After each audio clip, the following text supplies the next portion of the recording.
peut-être. Voilà. C'est le délai maximum de 7 jours.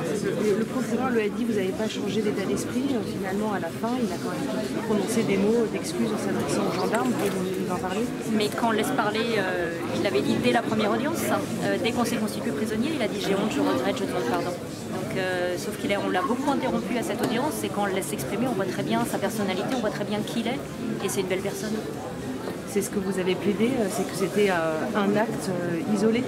C'est un coup de colère de quelqu'un, mais sa vie ne se résume pas à ces 2 minutes qu'on a vues en vidéo, parce que toutes ces vidéos qu'on a vues, elles durent toutes et toutes. Et la vie de Christophe Détinger, c'est pas 1 minute 53 qu'on a vu. Il a vécu 37 ans sans faire parler de lui, avec une vie parfaite, sans aucun débordement, donc sa vie, elle ne se résume pas à ces 2 minutes. Quel est son objectif là, dans les mois à venir, les semaines à venir? De retrouver sa famille d'abord, et puis j'espère de maintenir son emploi, parce qu'on ne sait pas encore ce qui va advenir et quelle va être la décision de son employeur. Pour l'instant, son contrat de travail il est uniquement suspendu. J'espère que pour lui qu'il ne sera pas licencié, sinon il faudra retrouver un nouvel emploi. Voilà. Qu'est-ce que vous allez faire qu'est-ce qu'il va faire de la cagnotte? La cagnotte, pour l'instant, elle est bloquée. Donc il y a une action judiciaire en cours lancée par Litchi contre l'organisateur de la cagnotte. Et il y a une seconde action judiciaire que nous avons lancée pour débloquer cette cagnotte qui a été injustement gelée. Et qu'est-ce qu'il lui a envie d'en faire? Vous savez, pour l'instant, il s'en fout de la cagnotte. Il n'a même pas eu le temps d'y penser. Lui, il veut retrouver la liberté, ses enfants, sa famille, et on verra après. Je vous permets peut-être de vous poser une question pour continuer ce live. On est en direct sur Route.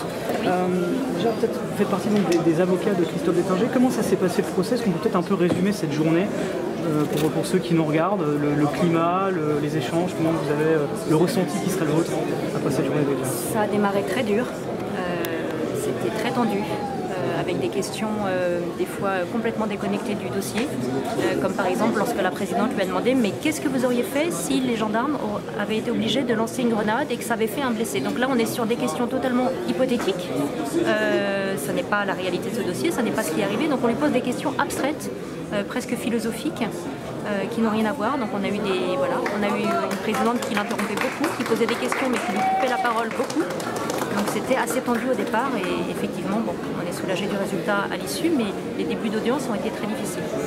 Est-ce qu'un appel est possible? Un appel est possible, mais j'imagine mal. C'est toujours possible de toute façon. Oui ou non? Oui, l'appel est possible, mais j'imagine mal un appel parce qu'on a quand même une peine lourde. Hein.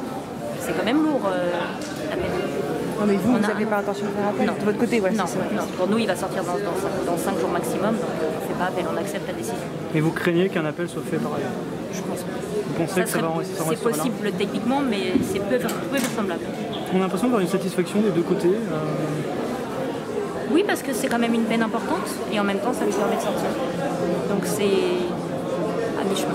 C'est la peine juste que vous avez réclamée? La peine juste, j'aurais aimé une peine totalement aménageable et qui sorte ce soir, mais bon, on va pas. On aurait pu le mettre sous bracelet électronique dès ce soir. Voilà. Elle a préféré faire quelque chose d'un petit peu plus sévère quand même que le bracelet électronique, puisque là, il va travailler la journée et rentrer dormir le soir à la maison d'arrêt. Mais néanmoins, il peut sortir la journée.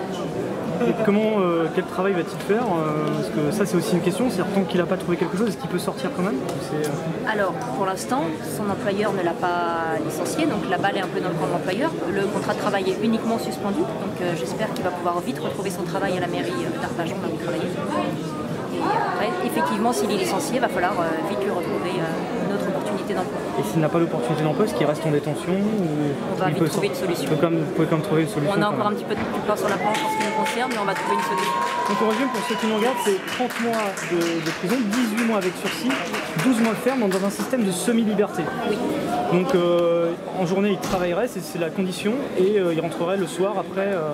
Et sa libération effective interviendra dans un délai de 5 jours maximum. D'accord, donc 5 jours encore en prison, maximum. Oui. Oui, donc il pourra donc sortir dans les prochains jours, dans les prochaines heures. Tout à fait. Très bien. Merci beaucoup. C'est comment votre... Merci.